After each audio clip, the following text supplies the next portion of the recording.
ഇനി നമ്മൾ പോകുന്നത് സന്നിധാനത്തേക്ക് തന്നെയാണ്. സുജു നമ്മളോടൊപ്പം ചേരുകയാണ് സന്നിധാനത്ത് നിന്നുള്ള വിവരങ്ങളുമായി. നോക്കാം ശബരിമലയിൽ ഇന്നത്തെ തിരക്ക് എങ്ങനെയാണ് എന്നൊക്കെ നമുക്ക് നോക്കാം.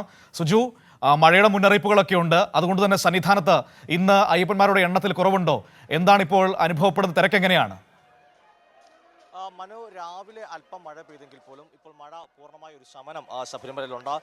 വെയില് ആയി വരുന്ന ഒരു കാലാവസ്ഥയാണ് ഇപ്പോൾ ഉള്ളത്. രാവിലെ 6 മണി വരെ 22,637 പേരാണ് ശബരിമലയിൽ ദർശനം നടത്തിയിരിക്കുന്നത്. ഏതാണ്ട് മണിക്കൂറിൽ 4,455 പേർ. അങ്ങനെയുണ്ടെങ്കിൽ ഇപ്പോൾ 8 മണിയാകുമ്പോഴത്തേക്ക് ഒരു 30,000-ഓളം ആളുകൾ ശബരിമലയിൽ ദർശനം നടത്തി എന്ന് വേണമെങ്കിൽ നമുക്ക് പറയാൻ സാധിക്കുന്നതാണ്. ഇന്നലെ പ്രതികൂല സാഹചര്യമായിട്ടും 67,469 തീർത്ഥാടകർ ശബരിമല ദർശനം നടത്തിയിരുന്നു. അതായത് മുൻ ദിവസങ്ങൾ അപേക്ഷിച്ച് നേരിയ തോതിൽ കുറവുണ്ടായിരുന്നു. കാരണം 25-ാം തീയതി 82,000 വരുന്നു, 26-ാം തീയതി 79, തുടർന്ന് 74,000, 88,000, 86,000 അങ്ങനെ വന്ന ഒരു ഘട്ടത്തിൽ നിന്ന് 73,000, പിന്നീട് 67,000 നേരിയ ഒരു കുറവ് സ്വാഭാവികമായിട്ടുണ്ടാകും. കാരണം തമിഴ്നാട്ടിലെ പ്രതികൂല കാലാവസ്ഥ, കേരളത്തിലും മഴ ശക്തമാകുമ്പോൾ തീർത്ഥാടകരുടെ എണ്ണത്തിൽ നേരിയ തോതിൽ കുറവുണ്ടാകാൻ സാധ്യത തന്നെയുണ്ട്. നമ്മളിപ്പോൾ കാണുന്ന ദൃശ്യം 18 പടിക്കും മുമ്പിലായുള്ള 18-ാം പടി ചവിട്ടാൻ വേണ്ടി കാത്തു നിൽക്കുന്ന തീർത്ഥാടകരുടെ ദൃശ്യമാണ് നമ്മൾ തത്സമയം കാണുന്നത്. ഇത് വലിയ നടപ്പന്തലിൽ നിന്ന് തീർത്ഥാടകരെ നിയന്ത്രിച്ചാണ്, അല്ലെങ്കിൽ വലിയ നടപ്പന്തലിൽ നിന്ന് തീർത്ഥാടകർ അവിടെ നിന്ന് എത്തുന്ന തീർത്ഥാടകരാണ് നേരെ 18-ാം പടിയിലേക്ക് എത്തുന്ന. രാവിലെ അതുകൊണ്ട് ഇപ്പോൾ 30,000 ആളുകൾ എത്തിയെങ്കിൽ അത് ഒരു തിരക്ക് കുറഞ്ഞു എന്ന് നമുക്ക് പറയാൻ സാധ്യമല്ല. കഴിഞ്ഞ ദിവസം ദേവസ്വം ബോർഡ് പ്രസിഡന്റ് മുതൽ മന്ത്രി വി.എൻ. വാസവനൊക്കെ സൂചിപ്പിച്ച പോലെ പലപ്പോഴും ഉണ്ടാകുന്ന ഒരു ചെറിയ ബുദ്ധിമുട്ട് എന്ന് പറഞ്ഞാൽ പലപ്പോഴും തീർത്ഥാടകരുടെ ഈ സമയക്രമം വർഷക്യൂ ബുക്കിംഗ് അനുസരിച്ചല്ല പലരും വരുന്നത്. ഇപ്പോൾ രാവിലെ ബുക്ക് ചെയ്യുന്നവർ ഒരുപക്ഷെ കൂട്ടത്തോടെ വൈകിട്ട് വരുന്ന ഒരു സാഹചര്യമുണ്ട്.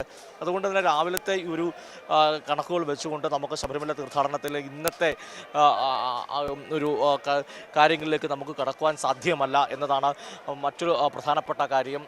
എന്തായാലും രാവിലെ ഇപ്പോൾ ശബരിമലയിലേക്ക് എത്തുമ്പോൾ തീർത്ഥാടകർക്ക് ഈ കഴിഞ്ഞ ദിവസം ഇന്നലെ മഴ ഉണ്ടായിരുന്നെങ്കിലും ഇന്നലെ രാത്രി വരെയും ശക്തമായ മഴ പെയ്യുകയും പിന്നീട് മഴ മാറി നിന്ന് ഇന്ന് പുലർച്ചെ 3 മണിയോടെയാണ് സന്നിധാനത്ത് വീണ്ടും മഴ പുനരാരംഭിച്ചത്.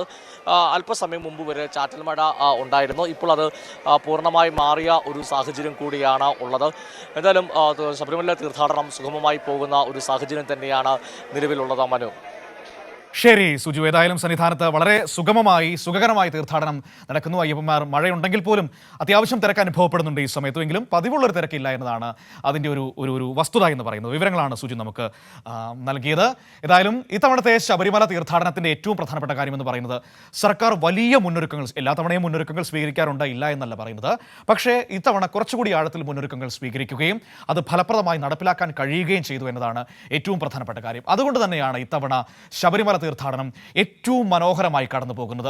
മന്ത്രി വി.എൻ. വാസവൻ, ദേവസ്വം മന്ത്രി, അതിനെടുത്ത എഫർട്ട് ഒരുപാട് വലുതാണ്. ഒപ്പം തന്നെ മുഖ്യമന്ത്രിയുടെ നേതൃത്വത്തിൽ പലതവണ ഇതുമായി ബന്ധപ്പെട്ട കാര്യങ്ങൾ വിലയിരുത്തി, കാര്യങ്ങൾ ഏകോപിപ്പിച്ച് സർക്കാർ സംവിധാനങ്ങൾ ഒന്നടങ്കം ഒരുമയോടെ പ്രവർത്തിക്കുന്നതിൻ്റെ ഫലമാണ് നമുക്കിപ്പോൾ സന്നിധാനത്ത് ഈ തീർത്ഥാടന കാലത്ത് കാണാൻ കഴിയുന്നത്.